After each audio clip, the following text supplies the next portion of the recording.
Good afternoon, everyone. Hope you can hear me and see me and see the screen. My name's Steve Smith. I'm the project lead for the Sustainable Studio Standard at BAFTA Albert. So hope you can see and hear me. Just to let you know that you're seeing a QR code on screen, which I'll leave up for a while.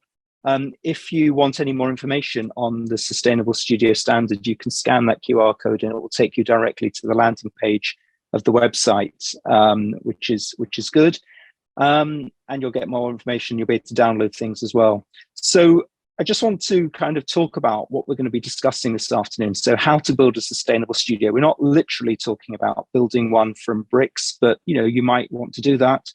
What we're talking about are the kind of ways that we can make our studios as sustainable as possible. And in doing so, we're going to reflect on the first year of the Studio Sustainability Standard and discuss how studios can take immediate action to decarbonise and roll out sustainable practices.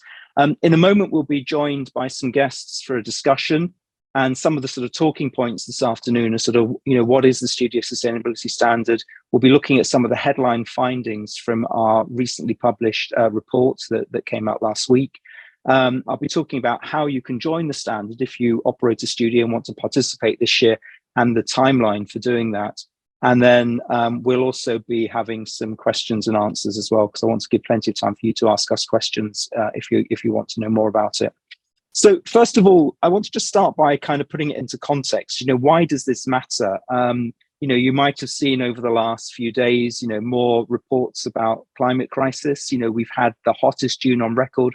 Yesterday, they were reporting that around 61,000 people last year in Europe died as a result of extreme heat, and around 3,500 people in the UK that were attributed to those hot temperatures that we saw last summer. And this line on screen at the moment really explains the urgency for us to act. So the choices and actions implemented in this decade will have impacts now and for thousands of years. Rapid and far-reaching transitions across all sectors and systems are necessary to achieve deep and sustained emissions reductions and to secure a livable and sustainable future for all. So that was from the IPCC report earlier this year. And our industry is no exception. We have to get to net zero like everybody else as well.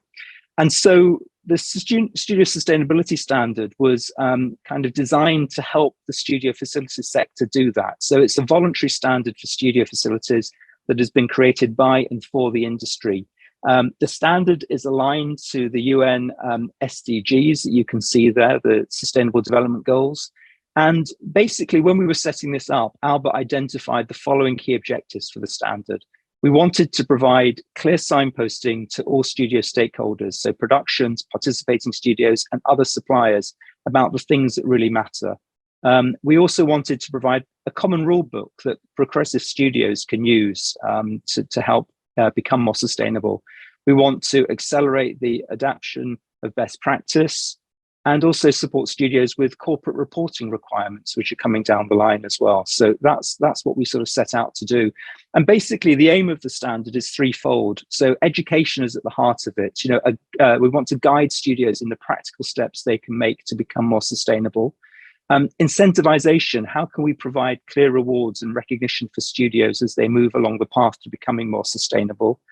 And transparent, we think it's really important to encourage studios to collect data on their own sustainability progress and to bring that data together to create a picture of the progress of the industry as a whole. So that's what's really important.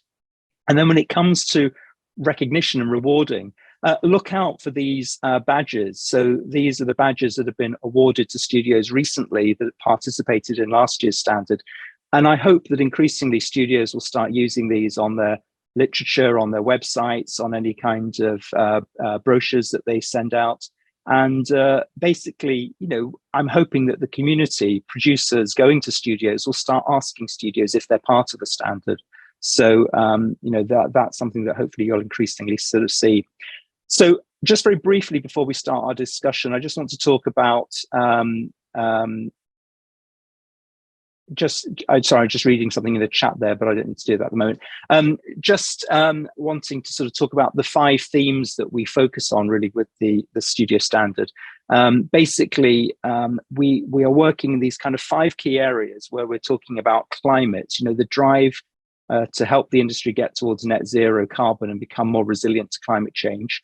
Circularity, so that's supporting the transition to a circular economy through minimizing waste and the use of materials. The standard also focuses on other areas. So nature, how can we protect and enhance the green spaces that surround our studios to ensure that they are protecting biodiversity? We also focus on people. So how can we support and care for the well-being of visitors, workers, and the local communities that kind of come to our studios? And then also management. At the heart of the standard is ensuring that there is a robust and coherent approach towards management, governance, and training to drive sustainability performance improvement. And all of this is really held together by data. So collecting data, the data-driven insights shed a light on the progress made by studios in reducing their carbon footprints. So that's what we're focused on with the standard. And basically, if as a studio you participate in it, you are given something called the scorecard. So the scorecard is basically a very elaborate Excel worksheet. You can see, this is a screenshot of one of the pages of it. You can see along the bottom, you've got these different tabs. You can see these sort of 6 themes: climate, circularity, nature, people, management, and data. And basically, we ask studios a series of questions, and you complete the scorecard. You kind of select from drop-down menus the options. You put a narrative answer that explains what you're doing. And then basically that calculates a score for the studio, and that is then verified by Arup, who are the sort of technical partners that we work with in the standard. And that's what we use to basically produce a bespoke report for you that kind of gives you a performance report, but also the grade that we give as well. And again, you can sort of see here the different categories. So it's a bit like, I guess, the sort of AA rating for a sort of hotel, really, isn't it? So you can sort of see along here, no one really fails with the standard. That's not to say that studios can't make improvements, but what we want to do is we want studios to participate in this. And by participating, you get this bespoke report that will help you work on ways to improve your sustainability. So we didn't want to have a fail grade as such. And then basically, we've got these kind of 6 different grades that you can see. And again, you can see the themes here down the left-hand side of the screen. And basically, this shows you the kind of credits and the weighting that we give to different sections of the standard. So you get the majority of the kind of credits through climate action, because we think climate and circularity are the 2 key areas where we want to drive improvements. But then you can also get credits and a weighting for the measures you take in these other areas. And again, the badge that we give to studios. And again, there is a price to join the standard. Basically, that covers the costs of administering the standard. You'll be pleased to know that we've kept it frozen at last year's prices.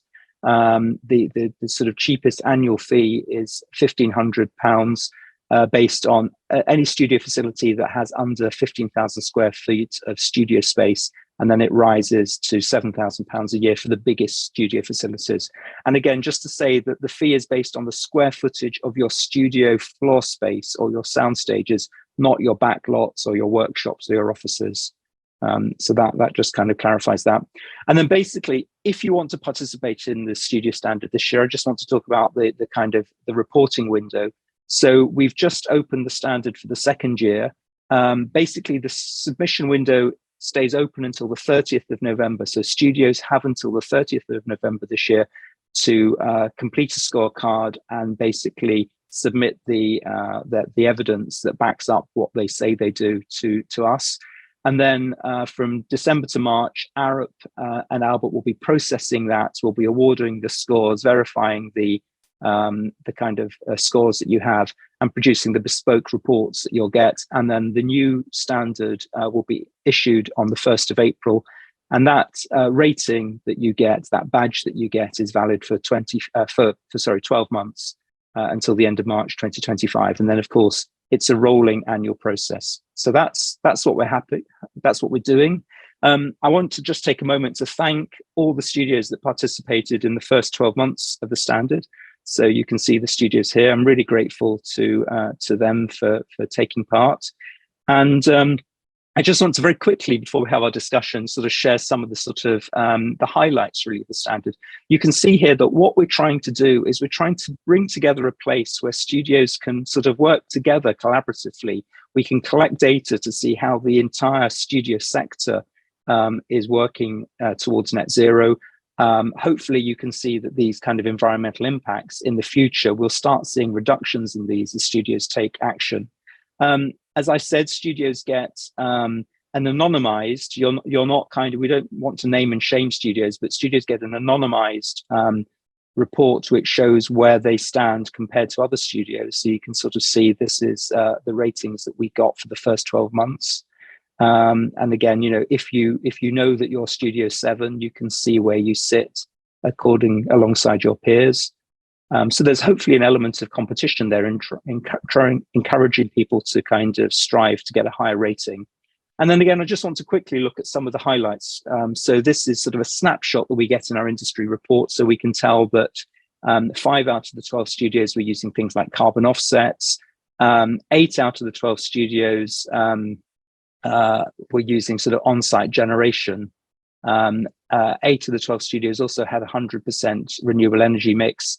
And again, you can sort of see how 10 out of the 12 studios had environmental targets. So again, we'll talk about some of these things in more detail as we go through our discussion. So time now for me to introduce our panelists. I'm really pleased to welcome my 4 guests this afternoon. So if you'd like to turn your cameras on.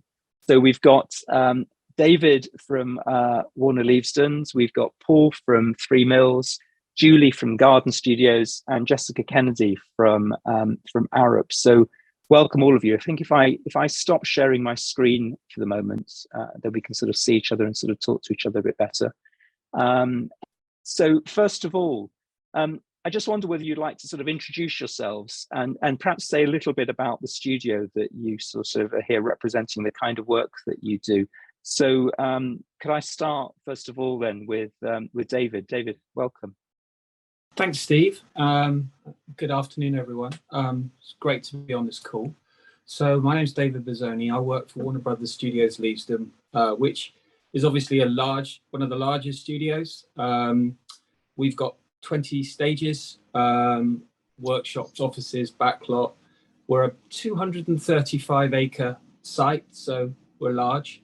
But sustainability is really very important to us in how we operate and how we want to grow.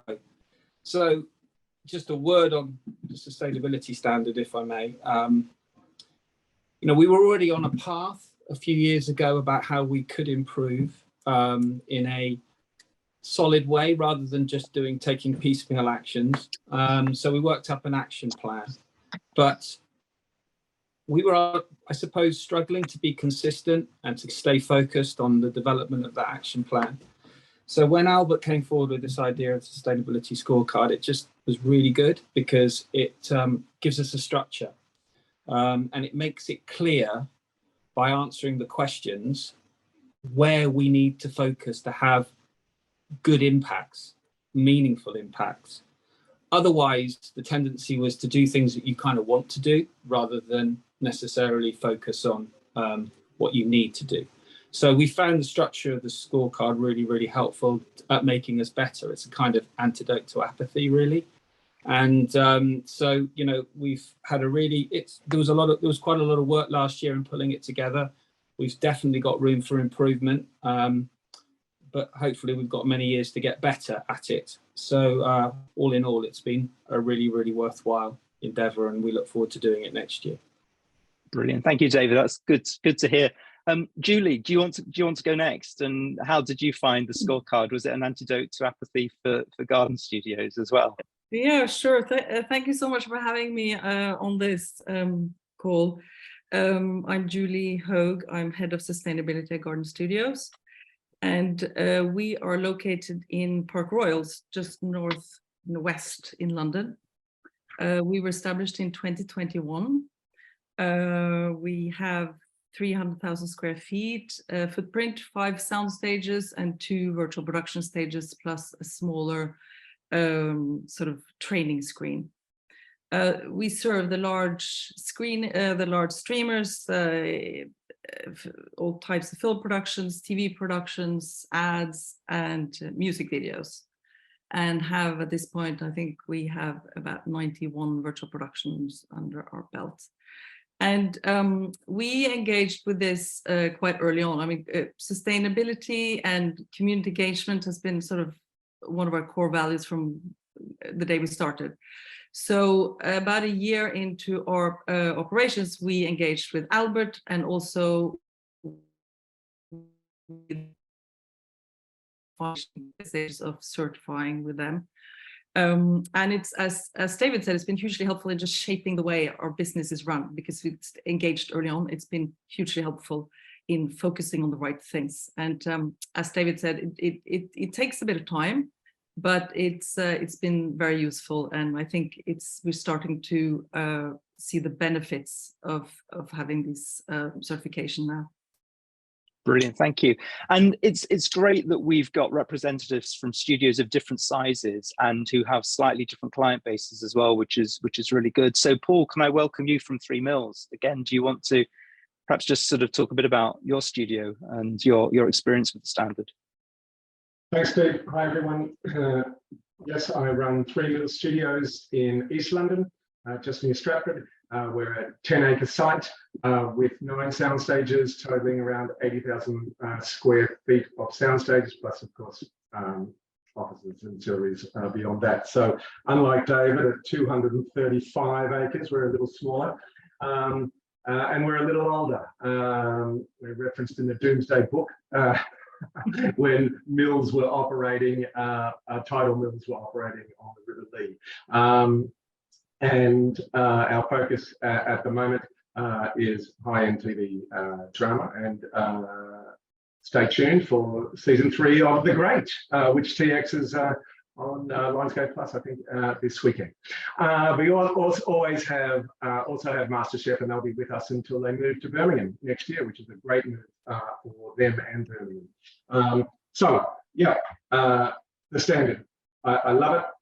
Something we're a participating studio at this stage. Love to talk to Arup and Steve about embedded carbon and what's embedded in my studio, because I haven't put any concrete or steel in for the last 200 years. So that might increase my score. But it's not about that. It's about participating, and I really encourage all studios to do so. Certainly, it gives us an opportunity to get the whole site team involved, and I think key to its success, and everyone here in I suppose leadership roles in the studios, responsibility is at the top for this and other ESG things, which I think is important, but very, very ably assisted by my great operations and sales and marketing team in this as well. So it goes throughout the team. We're a very small team, but we love doing this, and we can talk about what we've been doing later in the chat. Brilliant. And then finally, can I introduce Jess from Arup? So Jess, Arup have partnered with Albert on the whole process. I just wonder whether you might be able to sort of, first of all, explain a bit about who Arup are for people that might not know, but also perhaps talk a little bit about how the standard came into existence. What was the thinking behind it? Yeah, sure. Thanks, Steve, and thanks for having me on the panel. Yeah, so I'm an Associate Director of Climate and Sustainability at Arup. And for those of you that aren't familiar with Arup, we describe ourselves as a global collective of designers, engineers, consultants, and technical experts, all dedicated to sustainable development. I think of particular relevance in this context, we get involved in the design of new and retrofit studios and other arts and culture venues. And we also have lots of experience advising organizations on their sustainability. So yes, the journey we've been on, I think back in 2020, Albert, alongside BFI and Arup, we released a report called Green New Deal, which many of you might be familiar with. And this served to highlight some of the key impacts the sector was having, particularly in relation to climate and waste. And it also painted quite a clear vision of the opportunities, some of which related to circularity and improved efficiency, etc.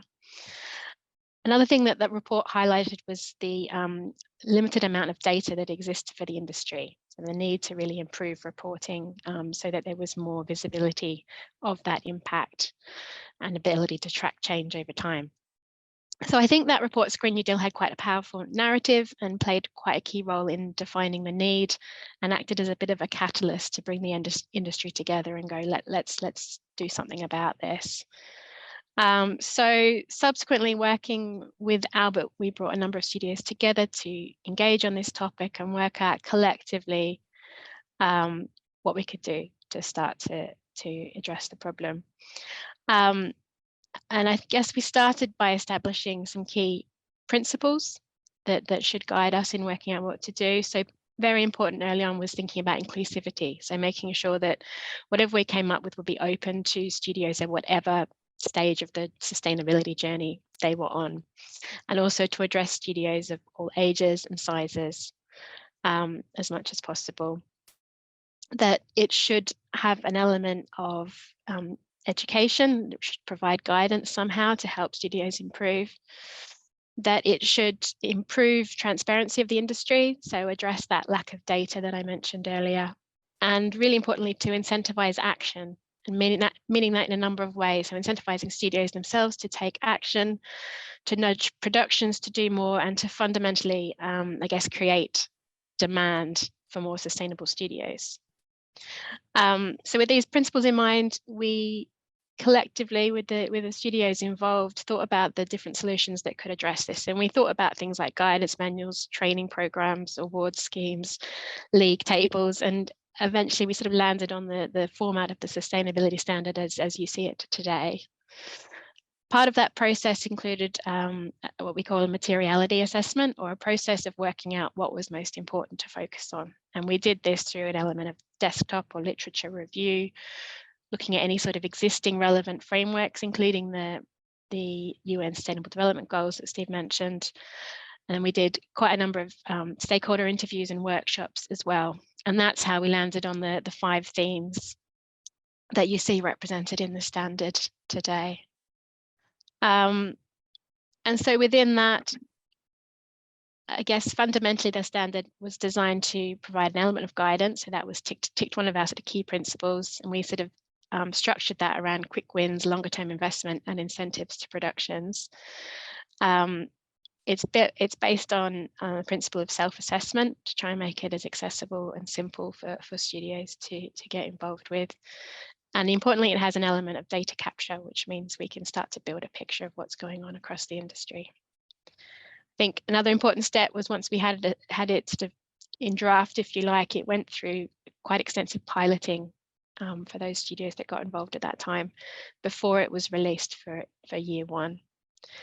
So I think in a high level, it's been a very collaborative process. I've learned a lot along the way, and this should continue by the steering group and continuing engagement, which should hopefully make sure it continues to build in strength. Brilliant, thanks. And just to sort of say to people that we keep the scorecard under regular review. So we had feedback at the end of the first year. We've addressed some of that in making some tiny adjustments to the sort of scores, trying to give some clarity for studios as well with some of the questions. So it's constantly under review. And just staying with you, can I just kind of pick up on that sort of point that Paul made about sort of embodied carbon? And we hear this a lot from people. I know that Julie at Garden Studios has got sort of similar questions to ask about that. At the moment, we're not really sort of giving studios scores, are we, for being in an old building that they've managed to retrofit as opposed to a new building? And I guess that's something we might want to continue to review. But at the same time, I don't think we're really penalising, are we, either, in the scorecard? Yeah, no, it's an interesting point. I think there's a few things to consider there. I think the first thing is that I think it's important to remember that this standard is is focused on the operation of studios and not the design, whether it's of new build or large refurbishments, which is where you would normally be capturing the significant embodied carbon impacts. So if it was designed to address design, it would look quite different. So it is focused on the operation. I think in terms of carbon data itself, there are no actual credits linked to performance, if you like. It is just focused on disclosure. So therefore the actual carbon impact of studios doesn't play a factor in the scoring. I think stepping back a bit, we can't get away from the fact that investment in old building stock is needed if we're going to address the climate crisis. So in our view, it is appropriate that certain credits encourage some significant action, such as removing the use of fossil fuels or water recycling. But the majority of the credits are more focused on how a studio is run, the policies and procedures that are in place, for example, because we understand that it is challenging for studios to do significant change or retrofit in old or existing studios, if that makes sense. So the key principle here is inclusivity. We've always got in mind that balance of addressing all the different types of studios that we're thinking about, and we should continue to be challenged and think about think about this further, I think. Yeah, and one of the things I just want to pick up again on that whole challenge of investment and retrofitting, and it is a huge challenge. One of the things that I hope is that studios that participate in the standard and show that they're engaged meaningfully with net zero and sustainability might find it easier to raise investment to do work. I mean, I've certainly recently had conversations with banks who are interested in the idea that perhaps they might be able to give preferential interest rates to studios or people working in our sector that can demonstrate sort of strong alignment with Albert, because that's ticking the bank's kind of corporate KPIs that they also have to do as well. So I think that is quite interesting. David, can I come to you? And again, just picking up on that point that Jess was making about, what we're trying to do is incentivize behavior change. Last night when I was watching Newsnight, climate scientist Professor Michael Mann was saying, we need policy incentives that lead people to make more climate friendly choices. And that's really at the heart of, I think, what we're trying to help studios do. And I just wondered, one of the initiatives that you've got at Warner is trying to save productions money by encouraging them to turn their power off at night when the studios are not in use. I mean, could you talk about that and how that's going down? So, well, that's interesting. The whole issue is, when you introduce change as a studio, obviously your clients are the productions, and you've got to do what productions want, otherwise you will hear about it. And so how we influence change in behavior is something that we've learned how to do, and we know what we can push and what we can't push. But we're always trying to push it along. So one of the initiatives we introduced was, at the end of the day, stage isolation. So rather than people leaving power on overnight, at the end of every day they're under, and it's worked really well. Every day stages are locked down. As they finish, power's off, and then just to make sure it's a rule, we send security around later on in the evening, about 8 o'clock, to check that it's been turned off and a photograph's taken. So that's something that we initially influenced production to do. Once they realised it made sense and everyone was on board and it was simple, it was something that we were able to reinforce, and that's something that happens on a daily basis now. So power is turned off at night and started up again in the morning. And we have other electricity saving devices around the site, something we're actively trying to push. And of course, you I imagine, like most studios, will kind of meter and bill the clients for the power they use in the studio. So anything that can reduce that power is saving producers money, isn't it? Well, we've all seen, obviously, a huge increase in the price of electricity per kilowatt hour over the last 18 months. And, all of us as the studio and also as the productions have seen their utility charges rise. So it's one of those ones that, just with a little bit of discipline, it's in everyone's interest. So yes, it plays well with the productions, We'd like to see everyone using electric vehicles and moving everything we possibly can onto electric. Perfect, that's good.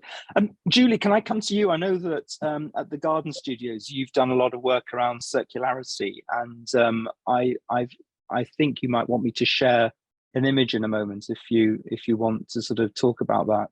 Sure, yes.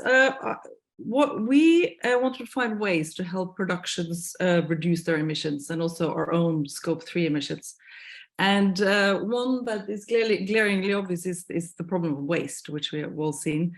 So the first thing we did is that we went and really did a thorough investigation into our own waste collecting management company. We went to visit them, and we decided to change as a result. So we now have 2 local ones that we recommend to all productions, which we know are very good.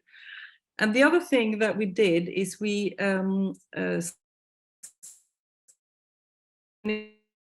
called Reset, and that basically is an effort to upcycle as much of production materials, textiles, furniture, wood at the end of the production. And that's been hugely successful. And you can share the slide now. I'll show you a few examples of what we managed. We had on the top left-hand corner, that was our first 100% upcycled production, which we were very happy with.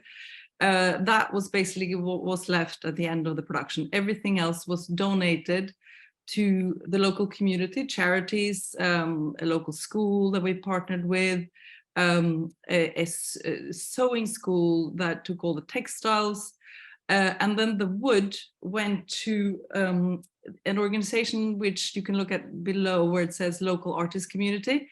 That's basically local artists studios, small pods for artists, and as you can see, they're all built by flats. So all the flats went there, and obviously this is also from another production, because we've had several productions donate to them. The other organization we've partnered with is an organization that build community buildings and social housing, and they operate in Cornwall. I mean, they are going to be national, but they've started out in Cornwall, and you can see on the right, those are photos of wood that was kind of rescued from another of our production. I think it was 100 cubic meter with wood. That went down to Cornwall, is now becoming a community building. So this has been very successful. We've done this with a lot of our productions now, and we're noticing that is a real, people get very excited about this, because as we know, most of the wood get crushed, and actually 70% of it gets burned in the UK of wood. It's not that it's recycled at the waste management company. So the key to that is to, No, I was just going to say, because one of the things I find really shocking is you walk around any really big studio, and then the amount of wood you see in skips, just sort of sitting there in skips, it's kind of so distressing, really. It's so unnecessary. And actually, the cost of finding these other solutions is quite often comparable to the cost of skipping wood as well, isn't it? Absolutely. So we've encouraged productions to donate to these charities. I mean, these are charities that have no money. They're run by idealists. And we've been encouraging productions to donate what they save on skip costs to the charities. And that's generally gone down very well. And it's a win-win for everyone. And it's also, we also provide the production with carbon savings calculations, which they can use, you know, for their Albert. I think that's really key, actually, isn't it? It's kind of how studios can also assist productions who are coming to you asking for Albert data. You know, the more data that you have at studios, the more you can support productions completing the Albert footprints for their productions made with you. And actually, just picking up on the back of what Julie was saying, I just wanted a big shout out to Community Wood Recycling, who are a brilliant social enterprise. And again, please do Google Community Wood Recycling. Oh, I can see someone's just put it in the chat there as well. They are brilliant. They've got branches across the UK. all you need to do as a studio is find somewhere that you can store your wood until you've got enough of it for them to come and collect it in a big van. So you just need to have somewhere that you can store it. Paul, can I come to you and perhaps talk about one of the other challenges that studios find, and that's energy. And again, I know that quite a lot of studios perhaps struggle with having sufficient grid energy and still use generators, but you've got, I think, some exciting developments happening at 3 Mills, haven't you, with some sort of new grid energy coming your way? There we go. Yeah, thanks, Steve. Something I should have mentioned at the beginning, and why the standard is fantastic for me, and was referred to, I think, Jess mentioned about Section 5 in management. Being able to report up is really fantastic for me. The studios are actually ultimately owned by the Mayor of London and the GLA, because they were bought as part of the Olympic Games. And now, so obviously the Mayor's net zero focus by 2030 is really important, and as one of the properties that's in his broad portfolio, it's very important for us. So being able to measure what we're doing is really important. So jumping to what you've referenced, Steve, yes, we are an older industrial site, and we just grew a bit higgledy-piggledy, and we were, while we certainly have enough power to service our tenants, it's, we have to look at how the sorts of offering we have. So over the past 2 years, we've been looking at how we can increase that, but also more importantly, I think, distribute it across the site. So we're tripling our power intake over this year, which is great. But we've also worked with the GLA on some other project funding to ensure that the distribution of that power to our 3 unit base areas around the site will be from mains power. So there will be no need, hopefully by the end of this year, to have generators as part of your unit base, or certainly not to supplement our power to the stages. So that's a really important thing for us, and something that the team here has been really focused on. No, that's really important. It's one of the complaints I hear a lot from sustainability managers working at studios, that often you might have grid power at the stage, but it's often not always in the places you need it, like the sort of unit bases, and also reminding us that we sometimes have electric charging points in car parks, but of course, often the vehicles servicing a production aren't parking in those main car parks, they're parking at the unit base. So again, for us to allow electrification, we need to make sure we distribute the power where we're going to need it across the site. So it's great news, Paul, that you're doing that. David, what's it been like for you with diesel generators? I'm assuming you still occasionally need them. Are you able to have some influence over the kind of fuel that the clients use? Is it, could you consider having a sort of ban on diesel and perhaps making Warner's an HVO only site or something like that? Is that possible? Well, certainly, aside, we are a large site, and we have brought electrification, house power to the backlot as much as we possibly can. Of course, we had COVID, which resulted in so many marquees going up in odd places and space and stuff. So, it is a challenge, Steve. We promote the use of biofuels and electric generators. We do all we can. We've recently had a production here, and the facilities team, led by Oliver, Rutham and Debbie, have worked so hard to make sure that the only way this production can operate is using house power on the backlot. But you are right. On a site this size, we do struggle, and it really does go production to production. And in the end, when we are not at a stage where we're able to enforce a no diesel policy because of the cost of biofuel. There's a number of things that are always push back on us. So it's definitely an aim. It's going to be a number of steps, and we hope that we can be of one with production in trying to achieve that. But certainly we're doing our bit by putting a year-on-year program of putting HV substations on the back plot. So the whole issue of generation doesn't crop up. And I know some studios are doing a much better job of it, and I applaud their efforts. Certainly that's where we want to be, and we'll keep working towards that. Brilliant. Jess, just thinking about sort of many of the questions you touched on it earlier in the standard are about incentivization. And I think one of the things that we're really keen to do is to sort of see how we can help support studios have a role of incentivizing behavior change, really. Do you want to sort of talk about the thinking behind that and how that sort of hopefully will work influencing the clients that come there? Yeah, and it was identified quite early on that was a key role that the standard should play, because it sort of comes down to that control and influence piece, that that studios have certain things that they have direct control over, but a lot of the impact comes from productions, and so therefore the link between the two, the interface, how you can influence behavior, becomes really interesting.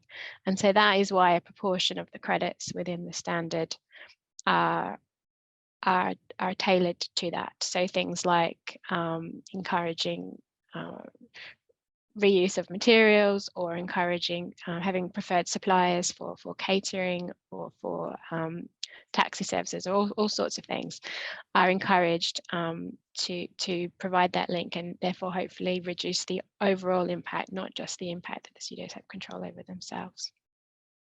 Yeah, and I think sometimes some of the studios found that phrasing of the word incentive a bit complicated, and thinking we were suggesting that they might need to offer financial incentives to clients to do things, and that's not really what we're aiming at. I mean, it's possible that you might want to do that, but incentives might simply be pointing out to producers that come to your facility that if you work in a particular way, that's going to help you achieve a higher Albert footprint score for your production, and that is an incentive for you to change your behavior.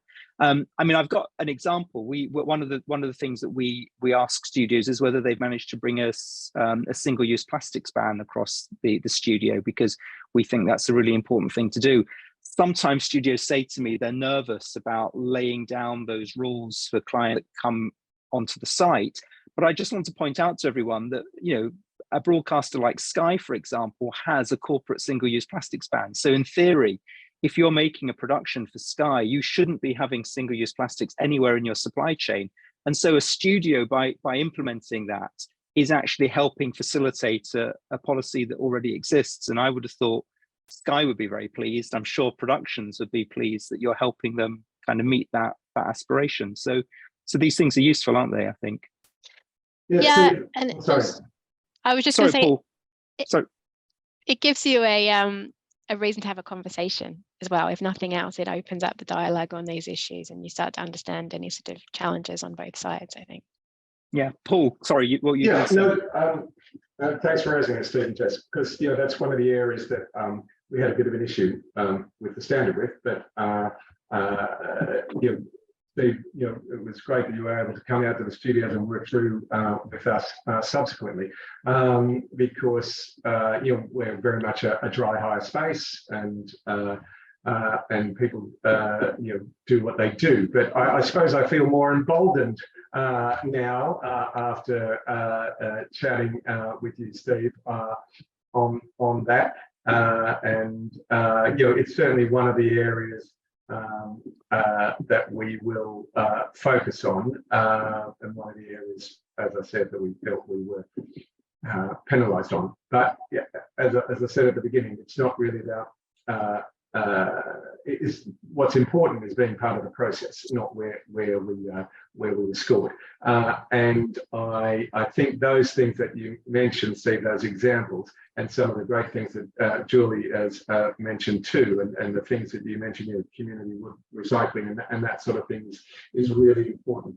Can I just jump back to some of the key things that you mentioned before in terms of power as well? Yeah, we've taken a big focus on decarbonising our stuff. So I think we're almost zero gas now, and we're certainly 100% fully certifiable sustainable electrical energy. So I think those sorts of things are really important. What Julie mentioned too about assessing our suppliers there, and our waste management contract is key. And again, we're moving on to a new supplier who not only is much better, but also much better in reporting on what's happening, because that allows us to provide that service to clients. So there's some of the key things that we're looking at as well. And again, even this webinar, I'm inspired by some of the other things that my colleagues are doing. Brilliant. And just actually quickly picking up just a point in the chats that pointing out that single-use plastic ban is national policy in Scotland. So if you run a Scottish studio, that should be standard policy for any productions up there, which is really good. And I wanted to now sort of come on to something that, again, people ask a lot about, which is virtual production. And I know, Julie, you've got some experience with this. You know, there are some benefits potentially for being more sustainable through using virtual production, so I can understand that. But it's complex, like anything in this area, isn't it? Because obviously, potentially you're using considerably more power at the studio to run virtual production. Then you've got the sort of emissions to create the content that you're using on screens. Potentially making that content could involve quite a lot of travel as well. So it's not that you're eliminating travel emissions completely. And then, of course, on the other side, you know, you're not having to potentially construct sets, so you're perhaps not creating kind of waste because you're not constructing things. But the other thing that I think we also need to be careful of and mindful of in the industry is that thing called a just transition as well. You know, how do we transition the industry? We don't want to just be putting people out of work as well, which I think, you know, one of the things that's central to the standard is it's more than just counting carbon. It's about kind of looking after the well-being of people. Judy, I just wondered whether you've got any experience from the virtual production that you're doing. I think we're a bit too early in the process to really know 100% the full benefits of it. I think we need probably more data, but do you have anything you want to sort of share in this? Yeah, I think on the energy consumption, there's some very interesting research being done that's been done out there. One by a German film academy and one by ICF, which is a sort of digital consultancy company, and they show a significant savings in terms of energy use, comparing location productions with virtual production and off-screen production with virtual production, and they're actually worth reading. I think it was between 66 and 80% saving. Of course, those reports don't assess the carbon emissions connected with making the equipment, and no one has done a life cycle analysis of the production of that equipment. So until that's done, you know, we don't know. As you said, there are lots of unknown at the moment.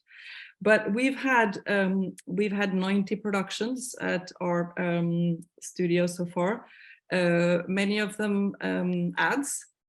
And, you know, as an example, we had a gaming company making an ad that took place in Tokyo, Rio, and New York, and they all made it at our studio 20 minutes away from Notting Hill. And you know, I mean, it's sort of, you know, in many cases it's a no-brainer, but you know, there are lots of aspects of the sustainability of virtual production. When it comes to putting people out of work, I mean, that's an age-old debate, right? Because I think, first of all, I don't think you can do any of this without an art director. Even on a virtual stage, you're going to need someone to design the feel of the digital screen, and I think, you know, the maybe the work that we lose in the physical creation of sets will merge into the digital creation of sets. So, you know, it's yeah, I mean, it's early days, as you said. There are lots of aspects, but energy wise, I think it's proven to be pretty significant in savings. I'm happy to share those reports with anyone who is interested. Yes, somebody was asking in the chat about kind of where they could perhaps get hold of that German report.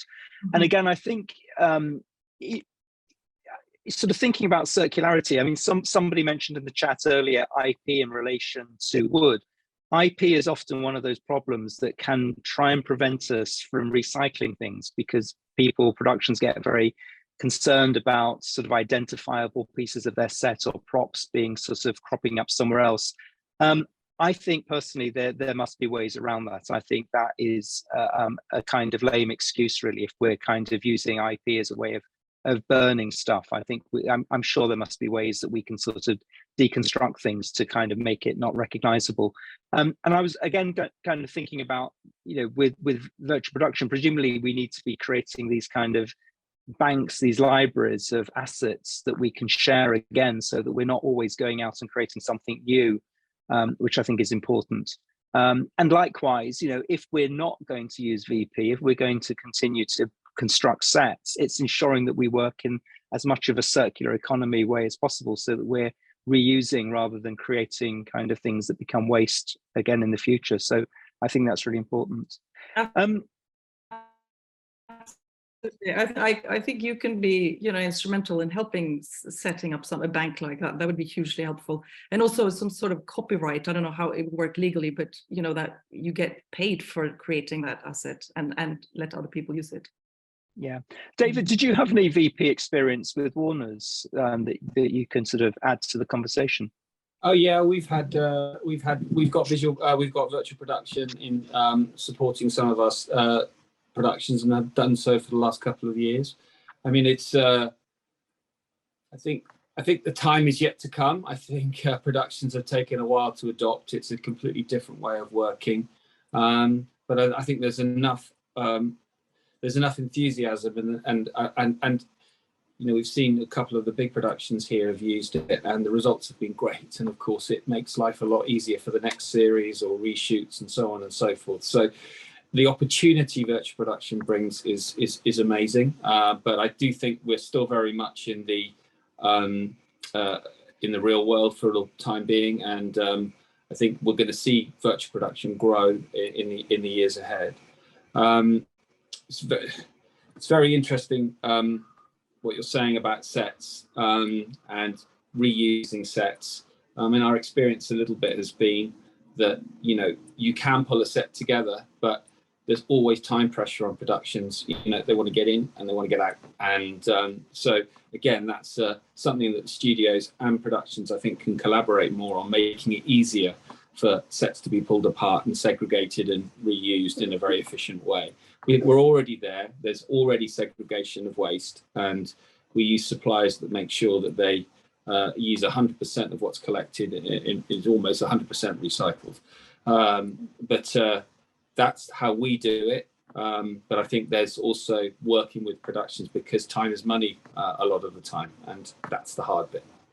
Yeah, I want to sort of turn to another aspect, which is nature, which has been incorporated into the standard. And protecting biodiversity, we know, is key to helping solve the climate crisis. We are kind of depleting our biodiversity at an alarming rate.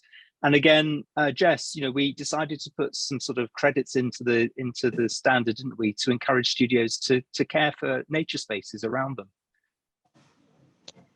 Yeah, exactly. As you said, we didn't want this just to be focused on carbon. It needed to be more holistic, and given the nature of these sites or the context, there is potentially opportunity to incorporate more green space. And I think when we're talking about green space, we're thinking about it from a biodiversity perspective, but also from an accessibility perspective, so that the well-being or benefits that green space can provide as well. I think it's been interesting, some of the feedback. I think there are definitely constraints that need to be understood on some of the studio sites. And I think one of the changes that we put into this year's standard is just to tweak that a little bit to recognize certain studios where they're part of a master plan and there is already existing green space. It might not be on the footprint of the studio, but it is connected, and therefore there is benefit there. So we are I think we need to continually think about what's appropriate given the nature of the studios, but there is an opportunity for studios to contribute to improving nature, definitely. Brilliant, thank you. And I just a case study I know from Maidstone Studios, who were part of the standard last year. They've got sort of nature walks, which are very beneficial in terms of sort of supporting mental health, you know, which I know that they've had some great sort of success with sort of doing some of those. And again, Paul, I was really excited when I visited Three Mills recently to sort of see your rewilding plans. You know, there's a lot of rewilding that you're doing, isn't it, at the studio, which is, you know, finding places that you can kind of encourage to grow again. Yeah. We have small green space, but you know there was one space in particular that has been used for overflow car parking before, and once all the gravel was taken off, we've working with the whole team again, which is part of the people and team building and space there. We planted more wildflowers with that. We've taken on board your advice, Steve, of no mowing May, or was it something like that?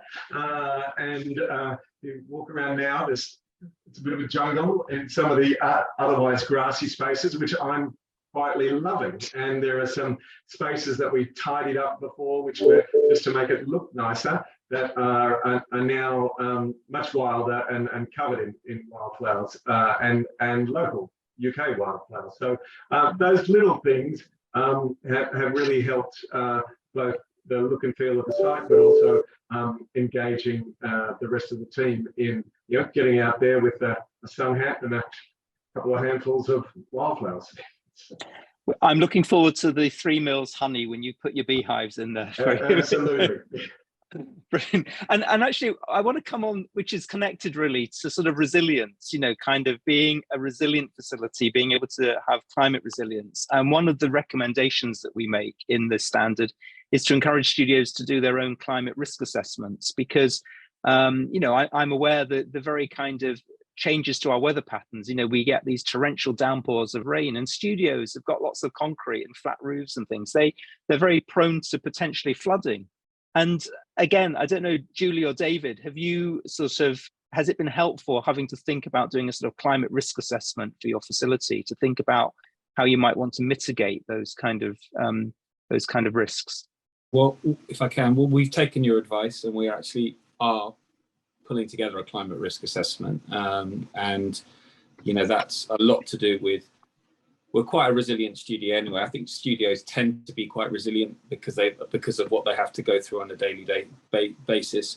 But certainly that's something that we are taking forward on your suggestion. So yes, we are putting a climate risk assessment in place.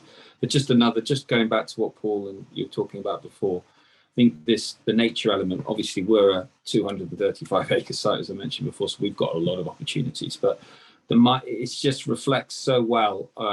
Our team here have worked so hard. We just came back from an opening of a new garden that we've created. So it really does make studios such a nicer place to work, where there are places for people to escape to. And of course, we've also got some big projects going on in terms of planting, etc. But studios, even though we're very busy kind of industrial type facilities, there's always an opportunity to introduce nature into what we do. That's brilliant. It's good that you're sort of saying that. And again, I was just going to kind of talk about other opportunities. I mean, I know we sometimes talk about putting green roofs on. I mean, I think perhaps kind of put the roofs, the green stuff vertically, or on your sort of spare space around the studios. The opportunity for perhaps using roofs for solar panels. Again, another case study from this year, the Bottle Yard 2 down in Bristol have got a fantastic community solar array that was funded by a community energy project. So actually the studio themselves didn't have to kind of raise the capital for that, which was good. And of course, they're benefiting from, kind of having 100% solar powering the studio. And then on their days when the studios aren't in use, the power is then going to local community. I was reading an article over the weekend in a newspaper in America. A number of schools are being saved by solar panels because what they're doing is they're finding that they can have local community energy projects which is kind of bringing an income to the schools in America and paying off debts and helping them pay teachers more. So I think sometimes we can sometimes go, oh, we can't afford to do something, but there are quite innovative ways of raising finance, I think. Jess, do you have any examples of that at all? I'm springing this on you, but I think there are ways, aren't there, that we can now raise money to sort of bring some of these measures without having to have the capital ourselves? Yes, potentially. Not sure I have any other examples other than what you've raised there, but yeah, it's definitely part of the solution, isn't it? Is finding ways to finance things differently. Yeah, I know. I've also been talking to a supplier that do sort of big second life bus batteries, and again, they often have leasing agreements. So if you want some of these kind of batteries at your facility, you don't necessarily have to finance them. But there's a way that there can be a sort of a leasing agreement, so you're paying it on a sort of monthly basis rather than upfront. So interesting there. Just want to say to everybody, we will answer your questions. I know some people have been putting some questions in the chat, so we'll come to that very shortly. So please do kind of keep them coming in. I just want to quickly sort of talk about this year. So the studio standard, the whole point of it really is first of all, I think, to bring a community together. So studios are often rivals. You know, I come from a directing background, and often you sort of don't work with other directors, you know, and I think probably lots of studios don't often collaborate and work with each other. So one of the things I'm really keen to do with this is to bring a community of studios together so that we can share best practice. And over the summer, we're going to be having another 3 of these kind of workshops to support studios completing the scorecard, where we can share best practice, show some case studies and sort of support studios. So that's one of the things behind this. And then also, once you join the standard, we're hoping that studios will continue through it, you know, so it's not just a one-off thing that you'll kind of report annually and then see the progress that you as a studio makes, but also contribute to us being able to kind of look at the sector as a whole and how we're making progress. So I'm springing this on you, Julie, David, and Paul. You're all staying with the standard, aren't you? I'm sure you are. 100%. I know you are, actually. So that's good. Actually, it's part of my KPIs to my management is how we improve. Perfect. That's really good. That's a good way. People can use it for working out bonuses, I guess, which will be quite good as well. Okay, so turning to some of the sort of questions that we're kind of getting in. A question for Julie: did upcycling scheme include IP and utilized material, or just the surplus of virgin material? The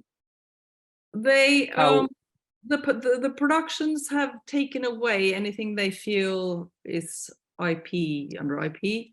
That there is, you know, as you said, there's some sort of business as always thinking in that you know, they think a door can be an IP, you know, sometimes it is, but not always. So I think there's some work to do in people's attitudes to that. But all the wood that was donated was, you know, you couldn't trace it back to any specific production. Yeah, that's good. Brilliant. A question here: how do the individual scores inform guide corporate disclosures requirements? So basically, Jess, we're focused on scope 1 and 2 emissions really with the studio. So I would say that all the data we're asking studios to collect for the scorecard would help studios with corporate reporting that's coming down the line. Do you agree that it's a useful tool to gather that information? Yeah, so there is I guess a calculator element within the scorecard for the scope 1 and 2 data that you provide. So that data can then be shared in any other sort of disclosure that you're wanting to do, whether that's corporate reporting or other sort of investor disclosures like CDP, for example. It doesn't take away from the best practice of getting any data third-party verified, which again is a credit for in the standard itself to encourage studios to go down that path when they feel ready to. But yeah, certainly it should not duplicate and should help facilitate reporting. And I think one of the things that we're learning with Albert is that actually our industry needs to get better at collecting data, and I think the scorecard kind of probably helps alert studios to the data that's going to become increasingly important to collect over the coming years, because, you know, corporate reporting is coming at us. If you don't already do it, the chances are you're going to be required to do it in the future. I know that the BBC, for example, are encouraging some of their sort of key suppliers to join CDP reporting, for example.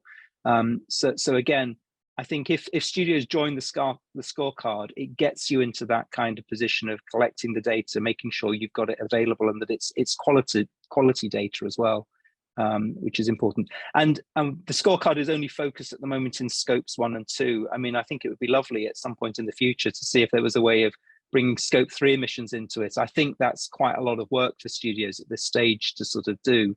But again, I think it would be good to try and do that. What else? Sorry, what else have we got? About how many QM wood are we talking about in such a production? So how much wood?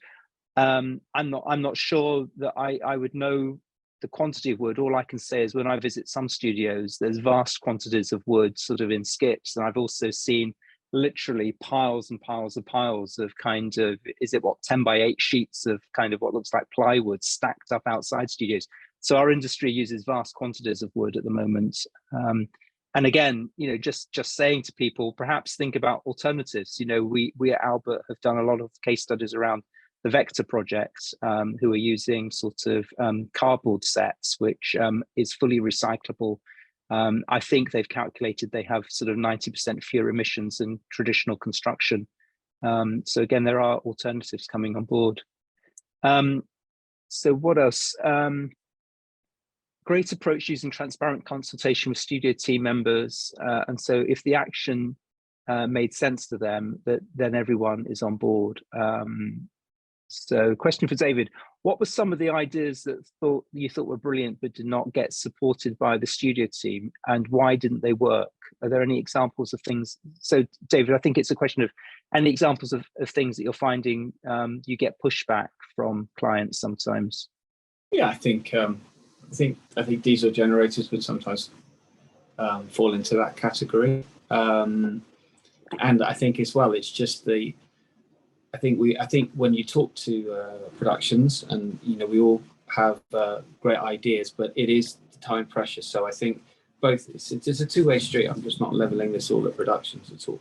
We have to work together to try and find a solution that allows productions to be able to get what they need to do. So I think it is definitely a two-way street. But you know, it's a big business production, and it's fast and it's furious, and you know, things that we introduce have to be workable and they have to be practical. Otherwise, they won't last. It just won't be successful. So I'm being positive. This is an opportunity to work closer together rather than saying that we can't do it, because it can be done. We've introduced many things, and we're looking to introduce more things. And you can get there just by making it easy and straightforward. And I guess thinking about options to collaborate with other people. So, you know, one of the things I think is can we use our kind of buying power to sort of pull together with other people to kind of make services cheaper and more available. So I know generators are still a challenge. HVO gives you a 90% reduction compared to using diesel. HVO, I think, has to only be seen as a transitional fuel, but I think it has its benefits and can help us. Both, I know Sky and BBC Studios have got sorts of discounted group buying schemes for HVO. So actually some productions can sometimes get that cheaper than diesel, which is useful to know. But I think also in terms of incentivizing, you know, how can we incentivize producers to perhaps try using some battery technology? Or one other thing, I don't know whether any of you have tried thinking about, is power planning. We often hear that generators are often overspec'd and we run them at a sort of lower rate, which isn't an efficient use of them. So is there a way that studios might be able to help productions plan their power requirements before they kind of book all these generators? You know, that might be a service, I guess, we could offer. Any thoughts? Julie, have you ever kind of come across any sort of power planning sort of needs at all for the studios? No, I don't. And I don't think we're always involved at that stage of the production. I think a lot of it just happens and then they find the studio, right? So it's already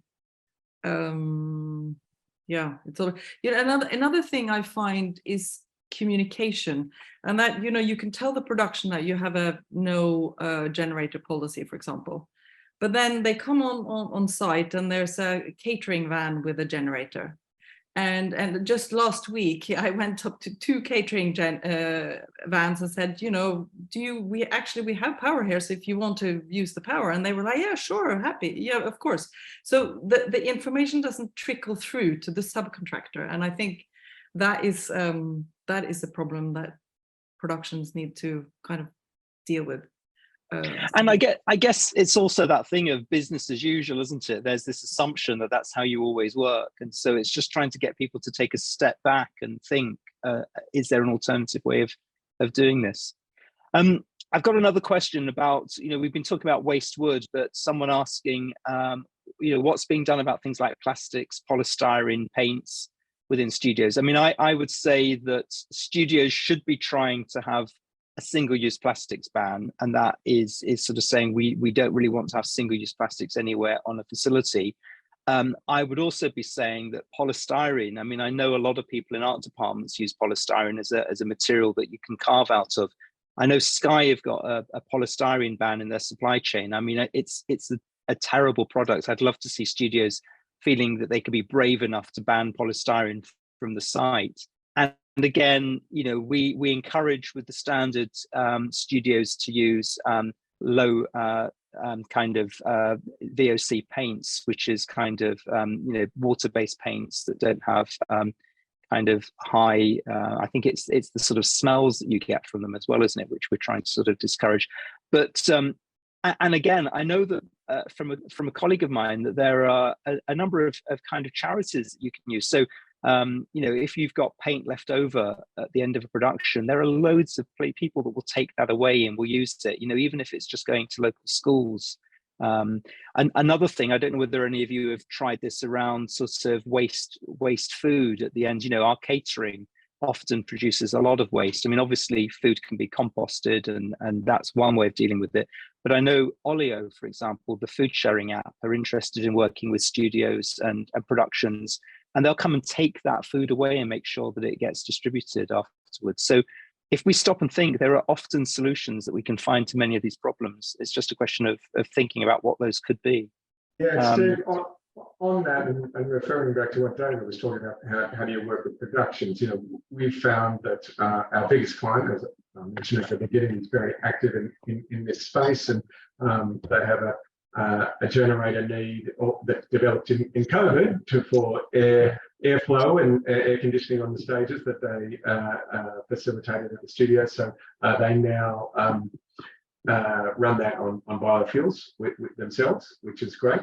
Steve, we discussed, could we look at a hydrogen generated power on site in that space, and so we're working with us. We also find that our clients are looking for more and more reporting so they can satisfy their BAFTA Albert scores, but also in terms of things such as paints. I know it's a difficult one, but we work with all our construction teams coming on site for paint separators. Even water-based paints, you know, have solid pigments in them, so the separators allow you to reuse the water when you're washing your brushes, etc., and then separate the solids out and then throw away just a small bag of solids as well, rather than washing thick paint glug down the drain.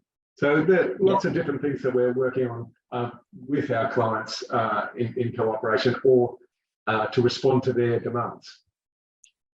Yeah, I think that's really good. I've got a couple. I'm keeping an eye on 2 different streams of questions. So just a couple of points there that I just want to highlight. So one about, you know, could studios keep a database of local companies who can help manage particular waste streams? And again, I think that's one of the things that's central to the standard. We're trying to encourage studios to have that database of local suppliers and kind of to ensure that you've got policies in place that will help support clients. So that is a really good point there. Another question, could the scorecard be used to encourage landlords of studios which are leasing? I know sometimes we have this challenge where sometimes a studio might say, oh, we just sublease it to a streamer, so it's not really our responsibility, it's their responsibility. I think that's challenging, and I think, you know, in a way both parties need to come together to sort of work on that. We've got another question here about incentives, which is sort of thinking about, are there extra benefits to being more sustainable apart from things like, you know, sort of the things we've been talking about? You know, are there business benefits, you know, economic benefits or hidden benefits that we could highlight? Do you think you've discovered any of those? I mean, I think that there are lots of benefits. I would say, you know, potentially cost-saving benefits. You know, sometimes sustainability initiatives at this stage cost a bit more, but I think as battery technology comes online and gets cheaper, there will become cost benefits. But I do think reputational benefits as well are quite important. You know, we know productions are keen to do Albert footprints. So I think if you're a sustainable studio, I think you may well win more contracts because increasingly producers want to work at sustainable studios. Has anyone got any examples of some of those benefits? Well,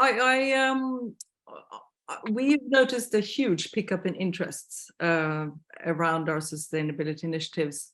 And in fact, we've decided to move what we do on sustainability to the front of our brochure because that's the feedback we got for clients.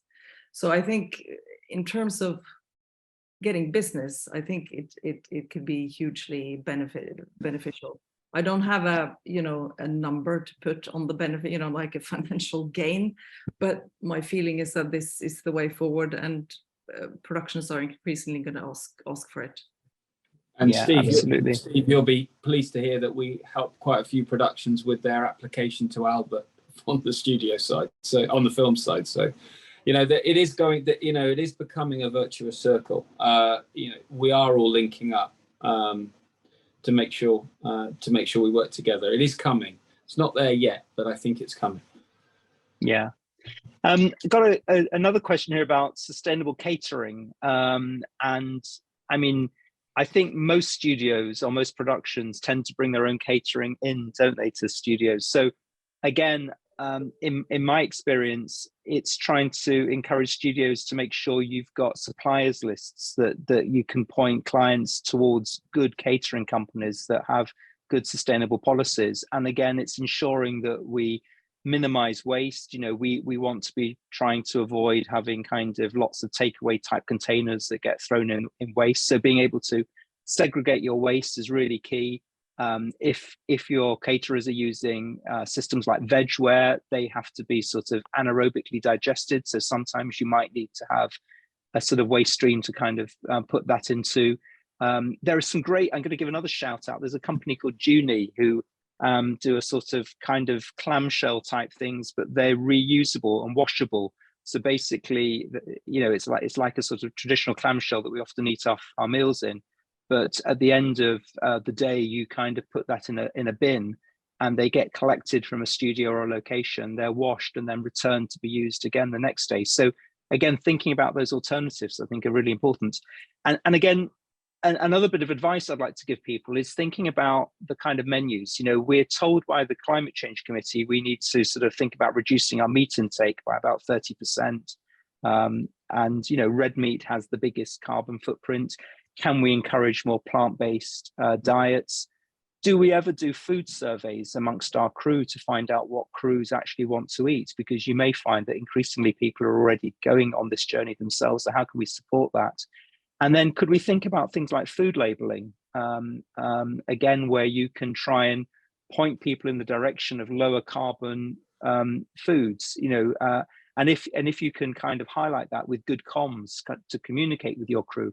So I think there are lots of opportunities around food that we can kind of, and perhaps studios can do that. I know, Paul, you've got a new catering company coming, haven't you? So are you going to try and sort of encourage people to use your staff catering? Absolutely.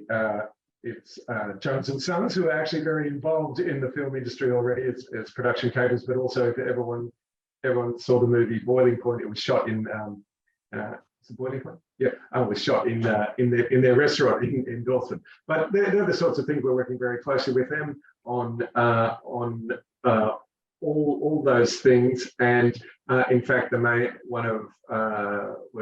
already doing production catering for the production we have on location now, and for bigger ones who I understand there's some changes in how lunch breaks must be taken under the new Vector arrangement.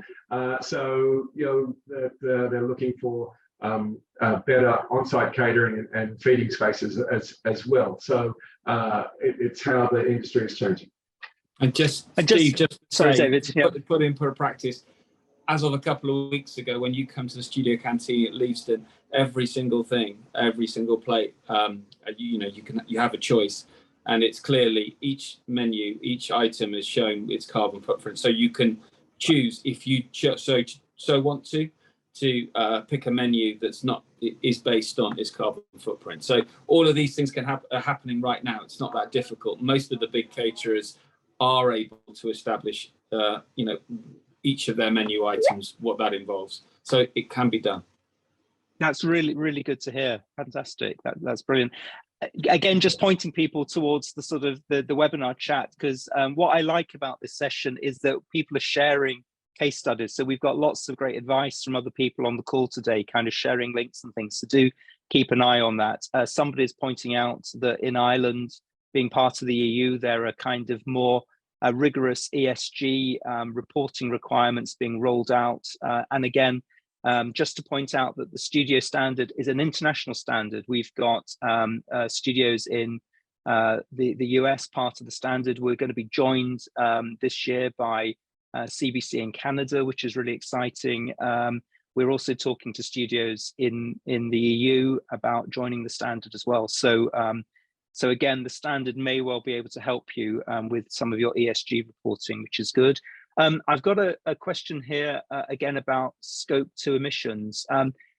How are we able to separate scope 2 emissions from production scope 2 emissions? I guess that depends on sort of metering abilities at studios, doesn't it? But again, Jess, I'm right in saying, aren't I, that we are trying within the scorecard to sort of separate what is considered to be stages and what is kind of site energy use. So we are trying to distinguish between that.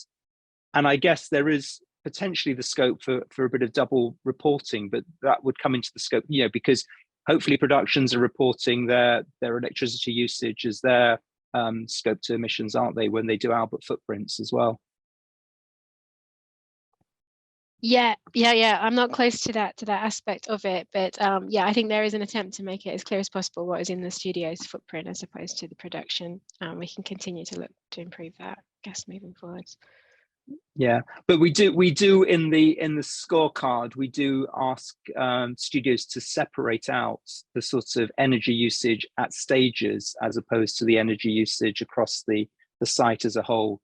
So that is something that we try to sort of do. Yeah. What else have we got? There was a question about, are there any truly sustainable studios out there? Are there any studios that, in terms of the scorecard this year, our studio scorecard goes up to outstanding as a kind of rating. So I would imagine if we hit outstanding ratings, then we can probably say these are truly sustainable studios. We've not quite got there yet. I'm hoping that we might get there in the next sort of year with studios kind of taking note from this year and some of the new studios joining us. So, it will be quite exciting to see if we get an outstanding. I'd be really delighted if we do.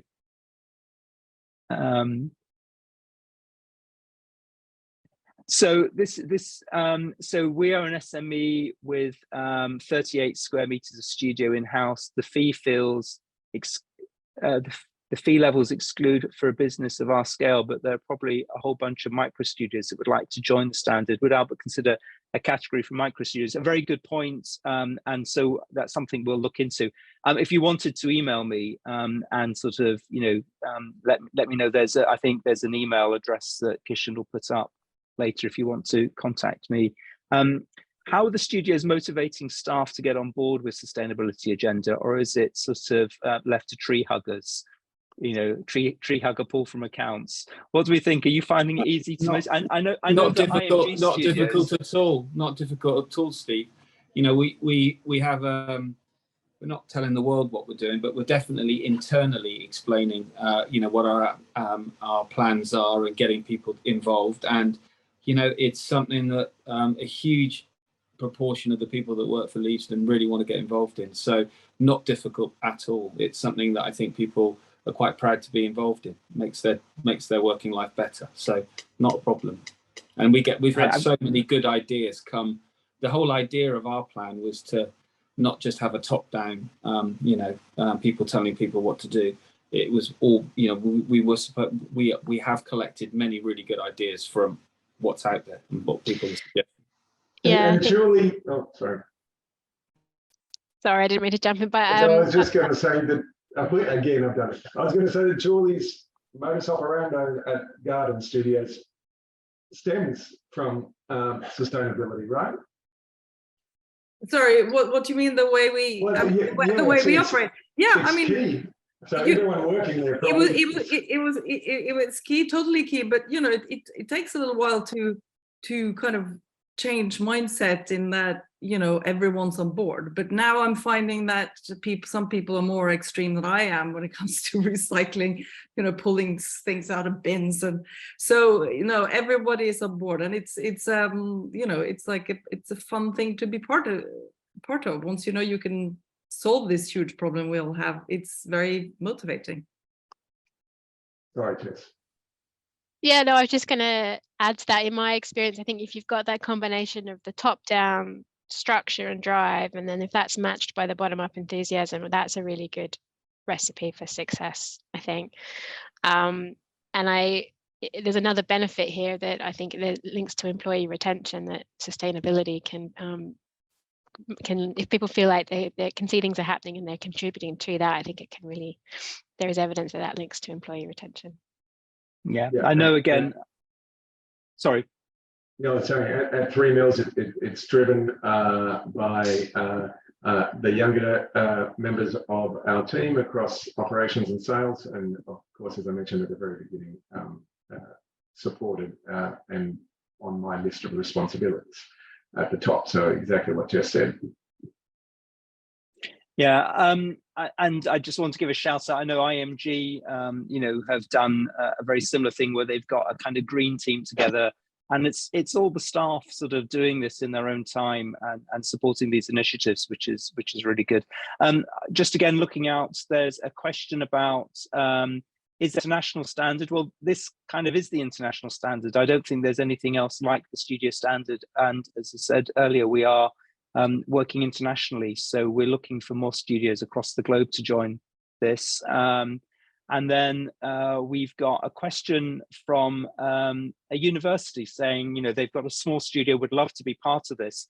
And again, that's an interesting initiative. It would be lovely. I can see universities having challenges over paying the fee to sort of join, but there may be a way that we could think of rolling out some of the sorts of tools to universities in the future, like we do to Albert. You know, we allow universities to participate in Albert as well. So that could be a really interesting thing. So again, if you want to email me about that, we can sort of talk about how we might be able to make that happen. Another question, any studios on here with any handy EV operations maintenance vehicles? How are we finding, are we finding EV vehicles that we can use? Our fleet of facilities vehicles, and you know, working for us is all electric now. That's been no problem at all. It's worked well. Brilliant. We just you know, that we're just trying to encourage all the production vehicles that are on site to go electric as well, and that's making it easy for them to be able to recharge, etc. So no, electric vehicles on studios are kind of a match made in heaven, really. Absolutely. The key is, of course, having the power and the facilities to recharge them, because rapid recharging of EV is a huge drain on your power. And that's one of the things that we're working on. Yeah, that's good news. Again, we've got a couple of questions about paints and things. You know, how are we more sustainable if we're using oil-based paints? And again, it's coming down to sort of policies that we have. So in the standard, we're encouraging studios to sort of mandate a policy on the kind of paints that they allow at their facilities. So hopefully kind of banning those kind of paints and only having water-based paints helps production sort of adhere to that, which I think is good. So another one about changing people's minds is so difficult, from location team who have always used diesel generators to general crew who don't have time to think about which bin they put their food packaging in. You know, so this is from someone who's an eco rep, just sort of saying how that is quite challenging sometimes. And I guess behavior change is challenging. It's, you know, it's one of the reasons why I think that we can't just leave sustainability to production managers, which sometimes we do. We need to all kind of engage with it.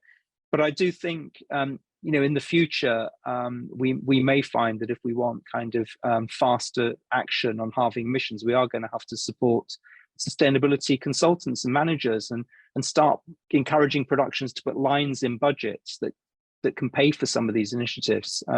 So I think we just have to keep sort of pushing that. And again, talking to some of the broadcasters, I think they're beginning to understand that the challenge of halving emissions by the end of the decade is really quite tough. And so that, you know, we are going to have to probably start adding some of these additional levels of support to productions. What about using recycled? Sorry, Paul, did you have a question? No, I just wanted to jump in there. It relates to a broader thing that you talked about working together as studios, and it's relevant to this point. You know, we're working, everyone here is involved in the Television Access Project, which is looking at accessibility at every level, not only for studios, but whole of production. And that is very relevant to what we're talking about in sustainability. It's a combination of a tasty carrot and a gentle stick, but also everyone, you know, working towards the goals. Accessibility coordinators, therefore, you know, sustainability coordinators. Absolutely possible to do that, and I think that these dual streams that we're all engaged in on sustainability and accessibility, and the friendships or the cooperation across studios that we're looking at, and productions and facilities, and on all these projects will lead to quick action and a very recognizable and sustainable action. Yeah, a couple other points in the chat that are coming up. So somebody just pointing out they love the fact that the scorecard includes helping to increase gender equality via assessing things like childcare services on site. So again, that's something that we're doing. There's also credits that you can earn for ensuring your site is accessible. So we at the Studio Standard are working closely with the TV Access group. I know, Paul, you're part of a wider projects that are sort of looking at access issues for studios. And again, that work is going to report back to the Standard and inform us over the coming year as to how we might want to make changes to address it. Yeah, everyone is. In fact, David's colleagues there, all the studios are involved in that TV Access project, as are all the commissioners, companies, production companies, facilities companies, post-production companies. So if we can do it on accessibility, we can certainly do it on sustainability, which is happening, and we are only just part of what Albert's doing. We're the studio part of Albert, where everyone's talked about the production side of Albert. So I'm positive and very bullishly optimistic across all these things that we're engaging in as the screen production industry. Brilliant. We've got a question that's coming up about shuttle and other services to help crew not come to studios in their own car. I mean, travel emissions, we know, are a huge part of our emissions problems with our industry. I know that Wolf Studios have got sort of a shuttle bus that they lay on to help bring people from kind of Cardiff into the studio.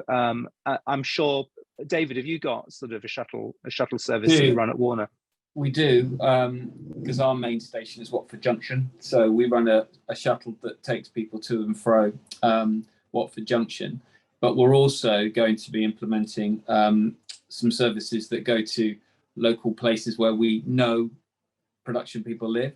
And we're just going to have to suck it and see. We're just going to see how that goes. You know, we will experiment with buses and see where there is the need. Obviously, with studios, you know, you have so many people that come in really early in the morning. So There's also about making sure that they're available at the right time. But that's the what for one works, and people are really pleased to have that. And we're just trying to broaden it out. Brilliant. That's good. Julie, I mean, you're closer to sort of public transport links, aren't you? Do you have parking at your studio? Yeah, we have parking, but I mean, as you say, we're very close to the Bakerloo line, 5-minute walk, and there are buses and bicycle lanes and everything which we provide in our onboarding pack, maps of all the public transport. So that is, but of course, there will always be people driving. So we have to provide a bit of parking, but we're encouraging the use of public transport. Yeah. Now, this next question is a bit challenging, I think, for studios, but it's, do you have a perspective on climate content in studios? Are there any levers for encouraging content as well as sustainable production practices? We've had another one in the other chat about that. I think that's probably, I think a studio facility might say that that's a bit out of your remit, isn't it, in terms of what content appears on screen? But have you ever tried to sort of influence that, any of you? No, but I'm aware, no. Yeah. The commissioning organisations are working very hard at that. All of them. ITV has a climate content policy. The streamers have them. So from a studio point of view, I can't see how we will be doing that. Like, you can only come here if you're making climate positive content. However, other parts of the industry are working on that. We can certainly welcome them, but I don't think we can mandate it. Yeah, I mean, I think perhaps, I don't know whether studios might, with sort of signage, perhaps be able to sort of promote the climate content pledge that broadcasters have all made. So again, perhaps kind of there's ways of sort of, drawing attention to some of the other industry initiatives that are going on, which would be good. Can there be a way for it to be part of the education partnership? That's a really good idea. So I'd love to sort of discuss whether there's a way that we could kind of talk about the studio standard within the education partnership. I know one of my colleagues from Albert who looks after that is I think on the call today. So perhaps we can talk about that. And if nothing else, it would be really useful, I think, to make sure the next generation understand about the studio standard, so that when they go into the industry, they sort of know about that, which I think is really good. I'm really delighted to see that somebody from the I can't even speak now, Dominican Republic is interested in perhaps participating in the standard. So again, please do email. We're going to put the email in the chat, and you can contact us. Or if you use the QR code, I'll put it up again at the end and scan that. There's a place on the website that you can register your interest to join the standard if you want to do that. And then we've got a question about paper towels in bathrooms. Are studios encouraging using recycled paper in studio bathrooms? Do you have a policy on that, any of you? Have you done that? Yeah, we had kind of a long conversation with our cleaners, going through all the chemicals they used and changing our towels to for them to be recyclable. Brilliant, that's good. I know often there's that thing, I'm sure I've seen it in my favorite book, How Bad Are Bananas, about people worrying about the kind of what's better, an air dryer or a paper towel for the environment. And then somebody sort of says, well, if you flew here to get here, don't worry about the paper towel. And again, it's that thing. I mean, it's all important, and actually, we need to be doing as much as we can, which is important. But I guess one of the things I think is often important with Albert is trying to distinguish between what we would describe as toe prints and footprints, and actually ensuring that we always take measures to reduce the big footprints, the big impacts, power, travel, materials, all those kind of things, the things I think are really crucial. But of course, things like water bottles are important, paper towels are important. We can do all of these things as well.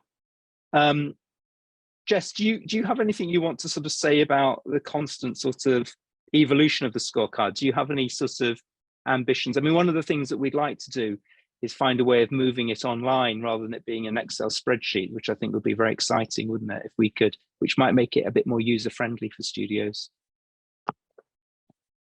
Yes, no, I think that's one aspect that would improve the usability on all sides, I think, for studios and for ourselves in doing the assessing and verification. So hopefully that's something we'll see in the future. I think between year 1 and year 2, there's been very little change quite deliberately. It's just been about some tweaking and more clarity and description in certain places, but it was very deliberate to keep it constant, to give some certainty for studios about what they want to build on. But I think over time, there's a need to continue to review what's material, what are the most important issues. And so over time, you would expect to see maybe new topics introduced, or the balance of credits and weightings to change to address that. So I'd expect to see that improve or change over time, because we want to keep increasing that benchmark, I think, for studios to aim for. And then, Steve, as you mentioned, this is an ambition to be a truly international standard. So I can see elements of that shaping the scorecard over time. Yeah, because for me, the really crucial things, I mean, we don't know all the answers. You know, people often sort of ask, you know, what's the solution to something? And I think we don't always know all the solutions. I think when it comes to climate change, allowing people to find their own solutions is really important. And solutions vary depending on where you are as well. You know, if you're in a city centre where you've got good access links to travel, you know, to public transport, then the solution for your studio may be different to a studio that's kind of in the middle of nowhere where you rely on kind of driving. So for me, it's bringing people together, giving people the tools to be able to measure what they're doing, inspiring people with kind of behavior change and kind of thinking about policies, but encouraging studios to work out their solutions and then share them with each other, so that we can learn from each other. And I think, I mean, I don't know, do you guys agree that, you know, possibly we don't often collaborate enough? And I think if there's an opportunity for us to come together and collaborate more and share this, that everyone can benefit. Does anyone have a sort of view on that? David, I know you've been instrumental with the steering group at the beginning of the studio standards. So do you like that aspect of bringing people together like this? I think you're right that, you know, I think studios tend to go about their own business, but I think we're all very respectful of what each of us do. And I think in the same way that we work together in trying to sometimes help productions find a home, if we can't accommodate a production in one place, we'll work with other studios. There are many issues that are facing the industry that we're collaborating on, and I don't see why we can't do it on sustainability. And I think, in essence, this is what you're doing. This is what the scorecard's doing. It's encouraging us to work together, because we're all seeking to answer the same questions. It's inevitably going to bring us together. But there's no reason why we shouldn't be working closer together. Yeah, that's good. I totally agree. And also, you know, like David said, that, you know, I feel very emboldened to go into the office and say, from now on, we're turning off the power at 6 o'clock, because that's what they do at Warner Brothers. I hope I can say that, David. But, you know, I mean, you know, that will have a domino effect if we all kind of learn from each other, and it becomes a standard for the studio business. So, yes. Totally agree, Julie, and what David said. You know, it's really giving us the opportunity, you know, to learn from each other. You know, we're a small studio, but we can take great case studies. You mentioned, you know, Bollard and community power, solar power, fantastic. You know, all those things. I absolutely will be working together, and that's how we will accelerate change. Yeah. And again, a point being made in the chat is that, you know, if studios kind of help have these policies that help influence and incentivize behavior change, and that ripples down to the crews that work at those studios. And often I know from being an Albert trainer over the years that we don't always manage to reach crews with some of the Albert training, because often they're very busy. They don't manage to come to the training at the times it's given. And so actually, how can we sort of help studios perhaps have a role in supporting that kind of training that we do, I think is good. So yes, I think that's a really good opportunity for us.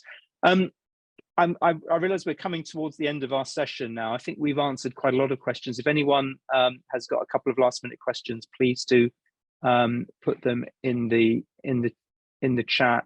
And in the meantime, I just want to sort of remind people that the timeline. So if you run a studio and you want to participate in the studio standard this year, you've got until the 30th of November to complete a scorecard. So what you would need to do is register your interest, get in touch with us via the website or the email that was put in the chat earlier, and then we will give you access to the scorecard. You'll be able to download the scorecard from the website, but it is password protected, so you'll need to come to me to get the password to be able to get into that. And then basically, you've got between now and the end of November to record your data. You can report on any 12-month period of activity at your studio. So the earliest you can report from is, I think, January 2022. So you could do kind of a calendar year, January 22 to December 22, or you could do a sort of financial year or a business year, whatever is most convenient for the studio. And then what you need to do, of course, is not just record the data, but make sure you've got evidence to back up that you're doing what you say you're doing, because there is a sort of an audit of a sort of 20% of the studios that go through an audit process at random, where we want to be able to sort of check that you've got the evidence to prove that you're doing what you say you're doing. And then the scorecards will be verified between sort of December and March by Arup and the team. They'll do these bespoke reports that everyone gets, which tells you, first of all, your rating, but also benchmarks you against your other studios, but then also gives you advice on what you can do to make improvements at the studio. And then we'll be announcing the ratings again from the 1st of April. Those are valid for a 12-month period. So that's the process. Does anybody have anything you want to sort of end on as we wrap up? Any thoughts to go away? Steve, I've always got thoughts, but I've been jumping in, so please, I don't want to monopolise. Julie, Jess, David? I'm just going to say, there's someone asking, do we work with any studios in India? I'd love to. Get in touch. Please email us and we'll see what we can do. I need to check, Jess, are there complications over carbon factors for India? Are we able to sort of find a way of doing that? I'm sure we can, overcome it. Yeah. From Hollywood to Bollywood to Borehamwood, we can kind of we can welcome everyone. Just to reinforce that last point you were making, I think it was thought to me that really governments can set in place policies and restrictions, and we encourage governments to do that if that makes sense, and individuals can have a voice, but change is only really going to happen at an industry level, because that's where the money is and that's where the power is. So if this helps move things along, and I think it really will, let's all get behind it. Brilliant. Absolutely. Yeah, I agree. I think it's a very worthwhile initiative, and thank you so much to Arup and Albert for doing this. I think I encourage everyone to join. I'm just got a question here, which is, as an Albert supplier working in craft and catering services, what's the best way for us to contact the studios to collaborate, to get our information to the right people? I'm assuming that as studio operators, you perhaps kind of may look at the Albert suppliers list, but again, presumably you're happy if a catering company wants to contact you and say, if you've got your own local suppliers lists, perhaps if they could be added to your own suppliers list, that might be quite good, isn't it? If they are based, I'm imagining that we're trying to encourage catering companies that are based near a studio to collaborate rather than traveling long distances to studios. That would be good. I just wanted to say also that the studios certainly are using the studio sustainability standard as a tool for everything else that we're doing. Well, we are anyway. You know, there's talk on the TV Access project about, you know, can we link in or feed information back into, you know, the people part of the studio sustainability standard. You know, the work that the TV, film and TV charity does is on mental health is very much focused on what we're trying to do in the people part of the studio sustainability standard as well. So I want to congratulate BAFTA and We Are Albert and Arup on that too. That, you know, a bit of foresight in seeing that what we're doing here in sustainability is not while it's focused on climate and circularity, the other three parts of the project are really important and give us a tool to address those as well. And you know, as I said, I've mentioned a couple of times before, we're working very closely with all our studio colleagues on TV Access project. Brilliant. I'm going to share my screen one last time so that people have got the QR code as we sort of wrap up. But just one final question that I've seen, which I think is quite interesting. What government legislation would studios like to see? So if you could influence government, do you think there's a policy that you think government should introduce that would help you kind of become more sustainable? I mean, I would love to see a sort of policy around sort of banning kind of diesel generators, for example, or something like that. Can I have a suggestion? Tax breaks. Yes. They have in Austria. In Austria, now they have a program, tax breaks, and I think, you know, money talks, and I think that's going to be the only way to, you know, get everybody really on board. No, I think that's a very good point. You know, that we use the tax credits scheme, don't we, a lot? So I think aligning that to sustainability is a really important thing to do. David, do you have any wishes for government? What would you sort of like to ask the Department for Culture, Media and Sport to do? Well, I'm not sure I've got something to suggest, but I do think, you know, we've done so well. The UK has become a global hub for film production. You know, we make some of the best content around the world. What we're trying to achieve here has to support that goal of continuing to make the UK the place to make films. And so haven't got a particular specific request, but let's all work together to continue to make the UK the place to make films. Great. And Paul, any thoughts? Oh, there's a lot on the plate of DCMS at the moment regarding studios, so and media policy. If we can just travel through those particular challenges at the moment, that'll be what I'm looking for. I suspect you're alluding to the rates issue, which is a big challenge. Jess, any thoughts of a big, bold sort of government intervention that you think would help? I mean, some people, you know, the Climate Change Committee, for example, have recently criticised the government for not going fast enough with some of the policies and promises that they've made. So. Yeah, I don't know if I have a big, bold request. I think there's a lot of focus on disclosure, and I'm always nervous that's making sure that drives the right behaviour and is about action on the ground and not just reporting for reporting's sake. So I think anything that incentivizes actual action as opposed to too much effort focused on reporting and disclosure would be good in my book.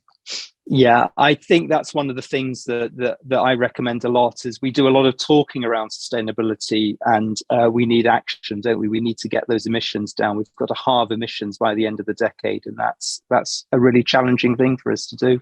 So no, I completely agree with that. Well, I think we should probably kind of wrap this up while we can. So thank you to the panelists today. It's been great sort of having you and having your insights.